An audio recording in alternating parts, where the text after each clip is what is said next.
নমস্কার, কি নাম তোমার? শান্তনু ঘোষ। শান্তনু, আজকে তুমি ডক্টর পণ্ডিত আচার্য মিঠুন শাস্ত্রীকে দেখালা, অঘরী তারা ভৈরবকে দেখালা, তোমার কেমন লাগলো এবং ফিলিংস কি তোমার? আমার খুব ভালো লাগলো। আমি এর আগেও এসেছিলাম, ঠিক। আমি তখন অনেক কিছু শুনে গেছিলাম, ঠিক। আর সেগুলোতে কাজ করেছে, আমার কাজও হয়েছে, ঠিক।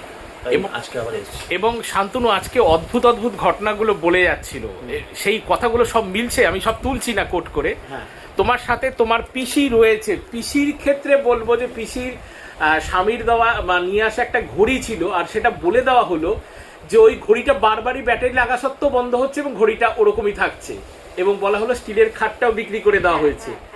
সমস্ত ঘটনা মিলেছে, সম্পূর্ণ ঘটনা মিলে গেছে। তুমি কি অবাক হয়ে যাচ্ছিলে? আমি ঘটনা ভীষণ অবাক হয়ে গেছে। এমনকি আমার হাজবেন্ড হায়দ্রাবাদে ট্রিটমেন্টের জন্য গিয়েছিল, সেটাও তিনি বলে দিলেন যে হায়দ্রাবাদ গিয়েছিল। আমি ঠিক। আশ্চর্য হয়ে গেলাম।